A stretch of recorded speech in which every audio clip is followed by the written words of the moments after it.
पूछेंगे में अगले आधे घंटे डिबेट नंबर 2। लश्कर की आतंकी थी इशरत। क्या लश्कर तैयबा की कोई सुसाइड बॉम्बर है या थी? मुझे याद नहीं, पर एक बार मैंने सुना था मुजम्मिल और जकीउर रहमान लखवी की बात हो रही थी, जिसमें मुजम्मिल को लखवी बहुत ज्यादा कोस रहा था।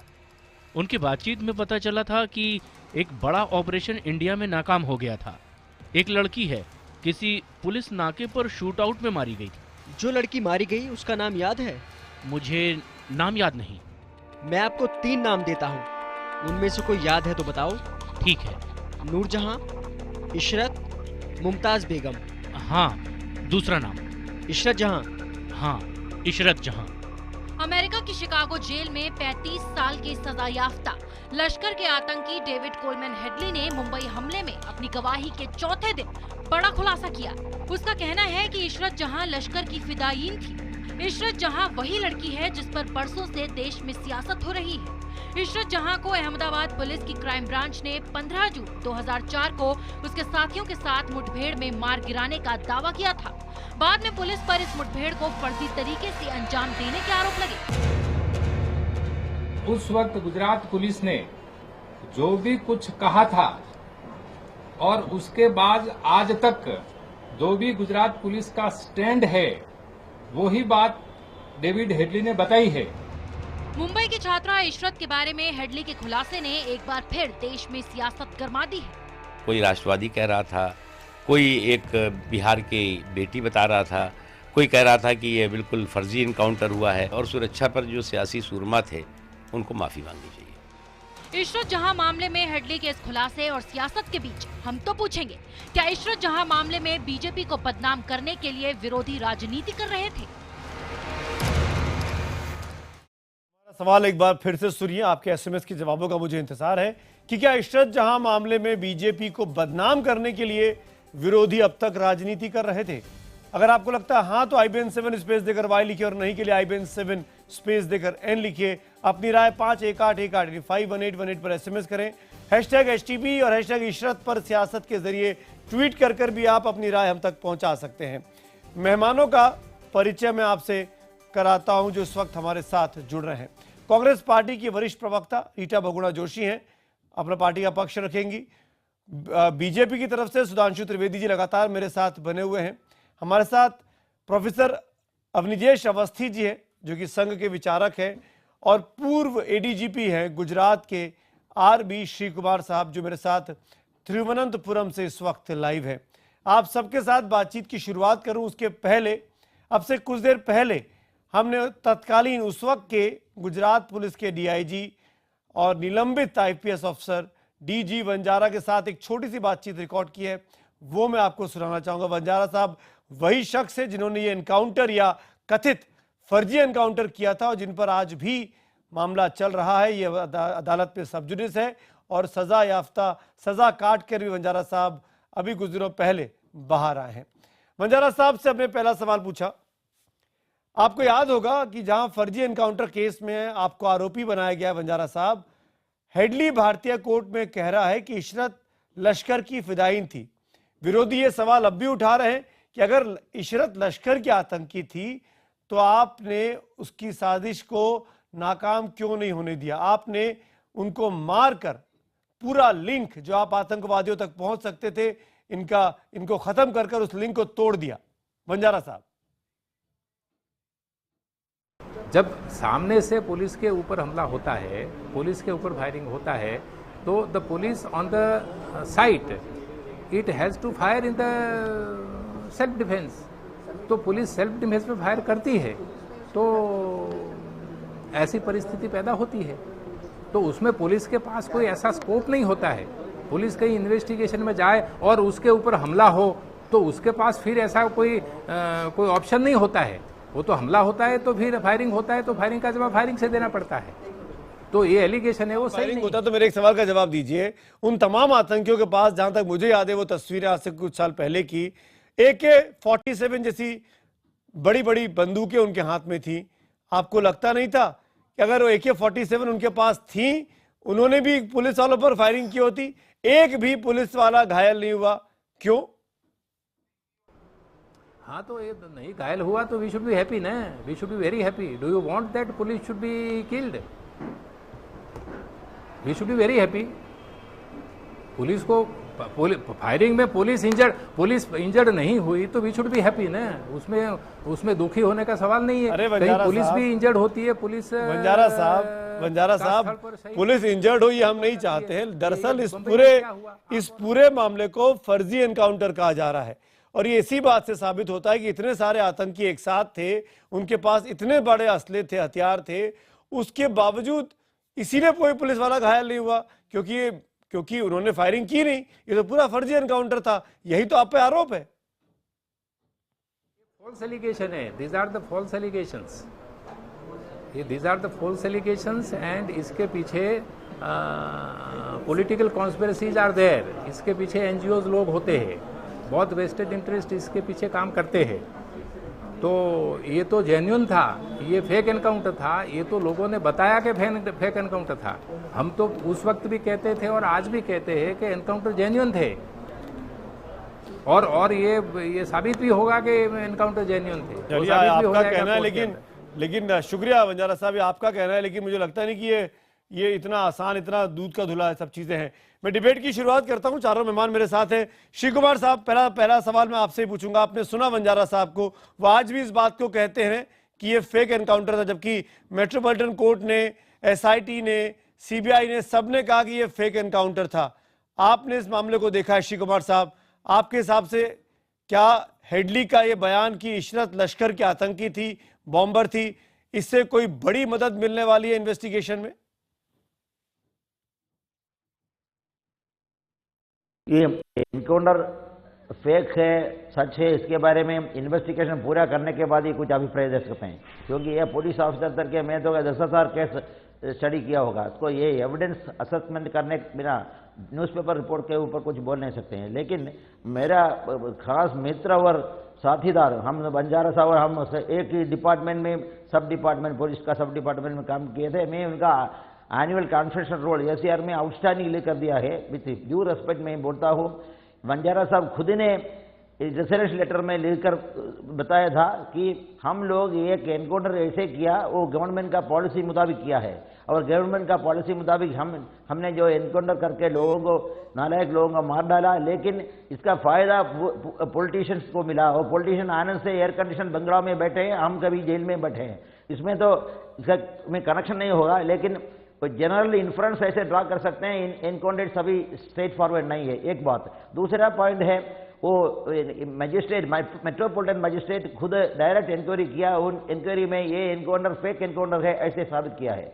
दूसरी बात है. तीसरा, आपका क्वेश्चन में जितना समझा है, मैं ऐसे समझा, आपने पूछते हैं ये इनका ये अमेरिकन टेररिस्ट का रेवलेशन से क्या फायदा है? वो कुछ भी फायदा नहीं. देखिए, ये बेहद होशियारी से अब तक जो बताया उतना ही बताया. और गवर्नमेंट, अमेरिकन गवर्नमेंट और इंडियन गवर्नमेंट के फायदा वाला चीज, पॉलिटिकल फायदा वाला चीज ही बताते हैं. इन्होंने ऐसे नया कुछ कोई पॉइंट नहीं रखा, उसके ऊपर फर्दर इन्वेस्टिगेशन कर सकते हैं. क्या फायदा बनने के लिए, चमचागिरी के लिए स्टेटमेंट दिया है. सुधांशु जी जवाब दीजिए. चमचागिरी के लिए स्टेटमेंट दिया गया है, चमचागिरी के लिए बीजेपी को सूट करने वाला ये स्टेटमेंट दिया गया. श्री कुमार जी का सीधा आरोप है, जो बात कांग्रेस भी कह रही है. ये किसके द्वारा दिया गया है? क्योंकि इसमें देखिए, इन्हें नया कोई पॉइंट नहीं निकला है. हेडली के बयान से चमचागिरी ज्यादा निकल रही है भारतीय जनता पार्टी के लिए, रूलिंग डिस्पोजिशन के लिए. श्री कुमार साहब ये इल्जाम लगा रहे हैं, जो बात कांग्रेस भी कह रही थी आज दिन की बाइट्स में. जवाब दीजिए सुधांशु जी. बहुत आश्चर्यजनक, दुखद और हास्यास्पद है कि जो लोग इशरत जहां को बिहार की बेटी कह रहे थे, इशरत जहां को बेचारी कह रहे थे, वो चमचागिरी नहीं थी. और आज एक आतंकवादी जो कि प्रोफेशनल रूप में आकर खड़े होकर भारत के न्यायालय के समक्ष एक गवाही दे रहा है, उसमें आपको चमचागिरी नजर आ रही है. ये किस आधार पर है? ये किस विधायी आधार पे है? ये किस कानूनी आधार पे है या किस तकनीकी आधार पे है? यह समझना मेरे समझ से परे. मैं ये कहता हूं, इस चीज के दो पक्ष हैं. एक ये है कि वह एनकाउंटर क्या था, ये तो तकनीकी Sorry, विषय आपका है। उसकी सचिव समझा तकनीकी नहीं, मैं दक्षता जवाब देना हम मांगता हूं, राजनीतिक please। दलों के प्रवक्ताओं के पास नहीं है, उसकी जांच अलग चल रही है। यहां विषय एक राजनीतिक है कि जिन लोगों ने इशरत जहां को, देखिए एक महत्वपूर्ण बात बताऊंगा, इशरत जहां का केस भारत के इतिहास में एक बड़ा अजीब केस है। गृह मंत्रालय की जांच पहले एक दिशा में जा रही थी, इशरत को उसने कहा कि वो आतंकवादी थी।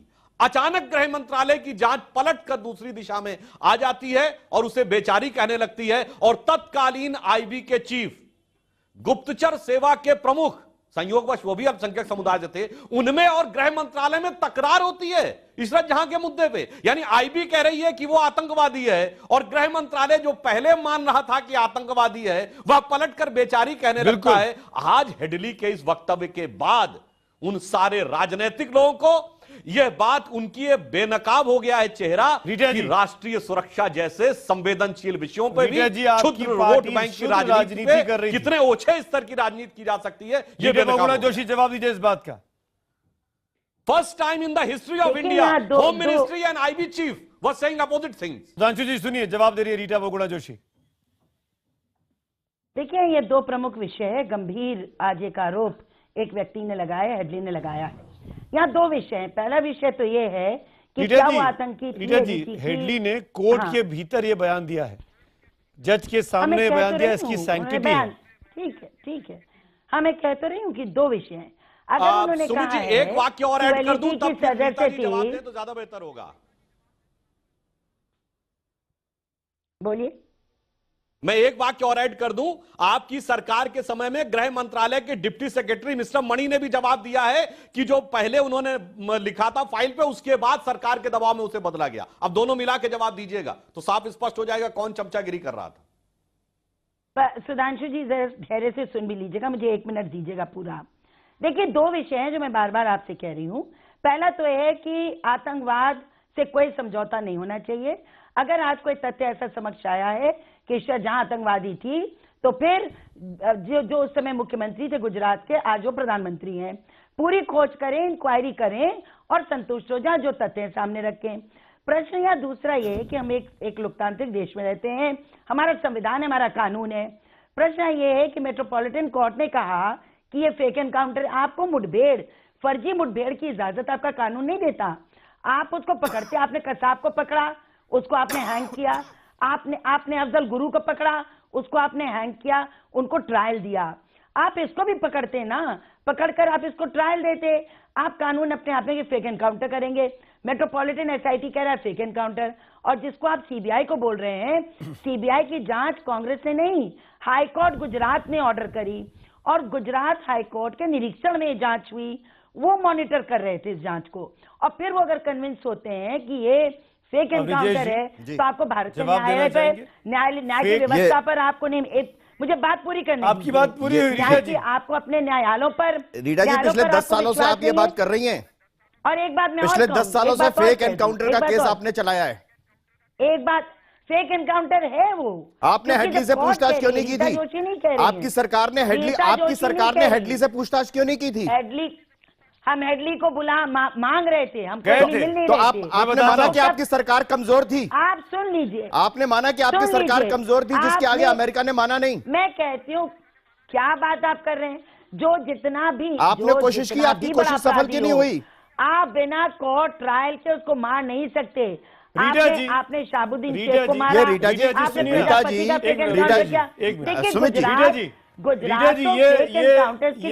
हेडली का बयान है जो एनआईए की टीम गई थी उससे पूछताछ करने, उसको दिया था।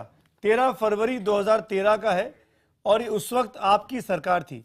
इस बयान में भी हेडली ने इशरत जहां को एलईटी का सुसाइड बॉम्बर बताया था। तो ये कहना कि इशरत जहां आतंकवादी नहीं थी, आतंकवादी है नहीं है, मैं कब कह रही हूं?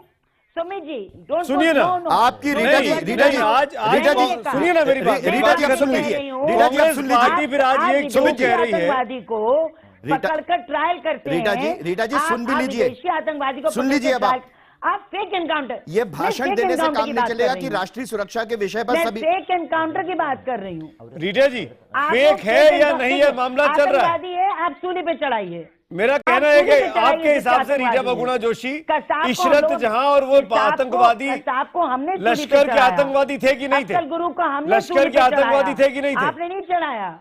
लश्कर के आतंकवादी थे कि नहीं थे? आतंकवादी हो, लश्कर के आतंकवादी थे कि नहीं थे? उसको आप सूली पे चढ़ाइए। इशरत जहां आतंकवादी थी कि नहीं थी? सवाल क्या पूछ रहे हैं? रीटा बहुगुणा जोशी, मेरा सिंपल सवाल है, सरकार बोलेगी। इशरत जहां आतंकवादी थी कि नहीं थी? बोलेंगे इशरत जहां आतंकवादी थी कि नहीं थी? सरकार बोले, अगर ये सरकार बोले अगर थी तो आप उसको जो सजा जो उसको दी रीटा जी, सरकार बोलेगी तो आप कहां सुनेंगी? सुमित जी, अब तो एक आतंकी जो उनका साथी है हेडली, वो खुद मान रहा है कि वो आतंकवादी थे हमारे साथ। नहीं, सुमित जी, ये मामला और सरकार को गंभीर है। बोलने दीजिए, सरकार को बोलने दीजिए। रीटा जी, आपकी सरकार के समय में कोर्ट में एफिडेविट दिया गया था, उसमें से क्या पी चिदम्बरम के गृह मंत्री होते हुए उस एफिडेविट में से 2 पेज निकाले गए थे क्या? आप सरकार की बात कर रही, सरकार में आप लोग थे। बाटला हाउस एनकाउंटर होता है, बाटला हाउस एनकाउंटर को आपके रीता जी आप सुन लीजिए, रीता जी अब आप सुन लीजिए। अब आप राष्ट्रीय सुरक्षा के विषय पर भाषण देने से काम चलने वाला नहीं है। ये देश लगातार पिछले एनकाउंटर में जो रीटा जी आप सुन लीजिए ना, कांग्रेस के रीटा जी आप सुन भी लीजिए। इस देश में कश्मीर एनकाउंटर में अब लगातार ये बोले जाएंगे जो कार्रवाई हुई कांग्रेस ने की। बाटला हाउस एनकाउंटर पे रोही सोनिया जी, ये कार्रवाई की आपने, गलत है। आपके सलमान खुर्शीद ने कहा, हमने बुक किया सबको, हमने सबको बुक आपके किया। सलमान खुर्शीद ने कहा पीछे आप जब आप मुझे बोलने दोगे, जब इस देश में 5 लाख कश्मीरी 5 लाख कश्मीरी देश में अपने देश में शरणार्थी हैं। Totally wrong. इस देश में शरणार्थी है 5 लाख। एक बात अवनीश जी, मुझे एक बात बताइए जी, एक बात अवनीश जी और सुधांशु जी, सवाल मेरा आपसे है, ये चाहे वो दाऊद गिलानी कह लीजिए इसको या हेडली कह लीजिए, डेविड कोलमैन हेडली, ये इसके बयान के बिना पर भारतीय जनता पार्टी इतनी खुश क्यों है आज? नहीं, एक आतंकवादी, एक डबल एजेंट। सुमित जी, मुझे जवाब देने दीजिए। ये तो आपकी डे वन से लाइन रही है सुधांशु जी, ये तो भारतीय जनता पार्टी की डे वन से लाइन रही है सुमित जी कि वो आतंकवादी थे, तभी हमने उनको एनकाउंटर कर दिया। सुमित जी, फिर आज आप इतने प्रफुल्लित क्यों हो गए आप लोग उसके बयान के बाद? सुमित जी, सुधांशु जी, सवाल मेरा उनसे, फिर मैं आता हूं आपके पास। सुधांशु जी। सुमित जी, यहां पर यह बात इस रूप में रखना सरासर गलत है। यह हेडली का बयान आज का नहीं है, आप ही ने बताया 2013 का बयान है, और उससे पहले तत्कालीन गृह मंत्रालय ने बाकायदा कोर्ट में एफिडेविट दिया है कि वह आतंकवादी थी, जिसका अविनाश जी ने अभी उल्लेख किया, और उसके बाद वह एफिडेविट बदला गया है। यह बात भी तत्कालीन एक अधिकारी ने कहा कि राजनीतिक दबाव में मुझे बदलना पड़ा, और उस एफिडेविट के बदलने के बाद भी गुप्तचर विभाग ने यानी आईबी ने अपनी रिपोर्ट नहीं बदली। आईबी की रिपोर्ट में वो तब भी आतंकवादी थी, आज भी आतंकवादी थी, मगर गृह मंत्रालय ने अपनी पहले एक एफिडेविट अलग दिया हलफनामा कोर्ट में, मिस्टर शिव कुमार बदल दिया। तो पूरी श्रृंखला आपने मुझसे सवाल पूछा था। खुशी होने की बात नहीं है सुमित जी, ये बहुत दुख की बात है कि वो पार्टी जिसने 56 साल इस देश पे हुकूमत की, वो राष्ट्रीय सुरक्षा के ऊपर कैसी रीटा बहुगुणा जोशी, आप बीजेपी को बदनाम करने के लिए इस तरीके की हरकतें कर रही थी आप और आपकी पार्टी इस इल्जाम का जवाब दीजिए। सुमित जी, आज तो जवाब देने का मतलब नहीं है, तो साफ है, बिल्कुल स्पष्ट हो चुका है, ये बिल्कुल स्पष्ट हो चुका है। आप देखिए, रीता जी सुनिए ना, बिल्कुल नहीं हो रहा है इस पर, बिल्कुल स्पष्ट हो गया, इसमें कोई खुश होने की बात नहीं है। आप उन लोगों के साथ खड़े थे जो कह रहे थे कि इशरत जहां बिहार का गौरव है, बिहार का गौरव है। जवाब सुनिए, रीटा जी आप जवाब दीजिए, रीटा जी जवाब दीजिए, मुझे शिव कुमार जी के पास जाना है। रीटा जी जवाब दीजिए। जी, अब इनसे कहिए मुझे सिर्फ 30 सेकंड दे। बोलिए, 30 सेकंड आपके, बोलिए। आप कटघरे में हमको खड़ा करेंगे और 30 सेकंड नहीं, आपको 10 साल दिए थे। देखिए प्रश्न, आपको 10 साल दिए थे। प्रश्न यहाँ ये, इस देश ने आपको 10 साल दिए थे कि अच्छा आप बस शांत हो जाइए, अब शांत हो जाइए, अब सुन लीजिए। मैं शांत होने वाला हूं नहीं ना इस बात पर, राष्ट्रीय सुरक्षा के मुद्दे पे आप मुझे शांत कर नहीं सकती हैं। आप क्या शांति सुरक्षा की बात करें? कांग्रेस पार्टी ने और हमारी पार्टी ने आतंकवाद से जितनी लड़ाई लड़ी है, पंजाब में आतंकवाद से लड़कर हमने अच्छा, इस बारे में किया था आतंकवाद, इस बारे में आतंकवाद आपने वहां पर पैदा किया था। हमारी सरकार रीटा जी, कश्मीर में आतंकवाद के सामने आपने सर झुकाया। आतंकवाद में हमारे नेताओं ने बलि दी अपनी जानों की। बिल्कुल, आप मत बात कीजिए, उस शहादत को हम सबने देखा है, हम सब मानते भी हैं, उसमें कोई दो राय भी नहीं है। अरे जो आतंकवाद को बढ़ावा दे रही है, मत बोलिए, इस मुद्दे पर रहिए, इशरत जहां के मुद्दे पर रहिए, इशरत जहां के प्रश्न मुद्दे पे यहाँ ये रहिए। है, जी मैं बोल 30 सेकंड में जवाब दीजिए। ये चुप रहे, फिर हमकी बात सुन, ओनली 30 सेकंड। देखिए दो विषय हैं। पहला विषय ये है कि वो आतंकवादी है नहीं है, प्रश्न और ये तय। हेडली का बयान आप कह रहे हैं 2013 का है, वो कल कह रहा है कि मुझे याद, आज कह रहा है मुझे नाम ही याद नहीं है, मुझे 3 नाम बताओ तो मैं बोलूं। एक बात। दूसरी बात, वो आतंकवादी है कि नहीं इस पर हम बहस ही नहीं कर रहे हैं। आतंकवादी आप सिद्ध करते हैं, आप ठीक है, उसको आतंकवादियों के गद्दारों के लिस्ट में डालिए।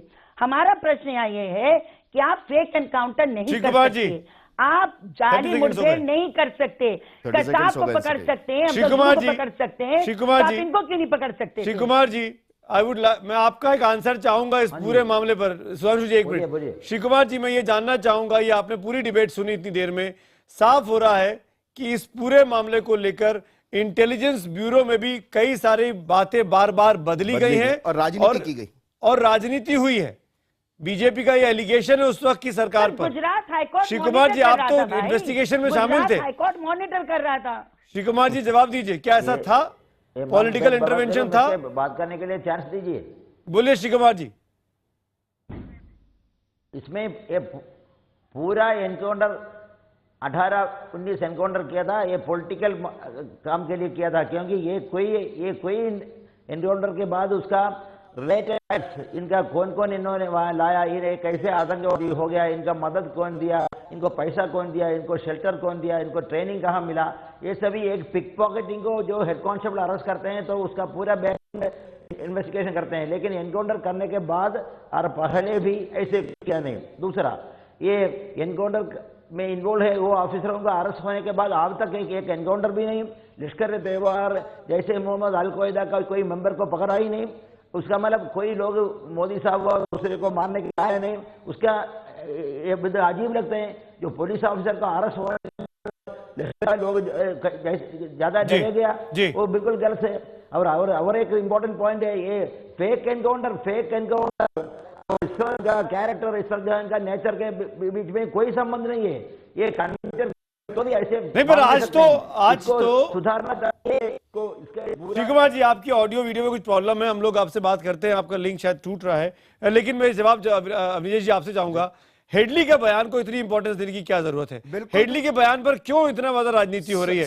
ये बात तो आप 10 साल से बोलते आ रहे हैं कि इशरत जहां आतंकवादी थी। मैं एग्जैक्टली यही कह रहा हूं समित जी कि हेडली के बयान की वजह से नहीं, सवाल इस पूरे देश में राष्ट्रीय सुरक्षा को लेकर की जाने वाली कांग्रेस ने बदनाम किया, को लेकर के कांग्रेस ने बदनाम किया 10 साल तक 10 बीजेपी को। कांग्रेस के पास 10 साल थे हेडली से पूछने के लिए, 2006 में हुआ 26/11, इन्होंने पूछने तक की हिम्मत नहीं की। जो बयान दिए, जो आईबी ने जो प्रमाण दिए उसको बदला गया,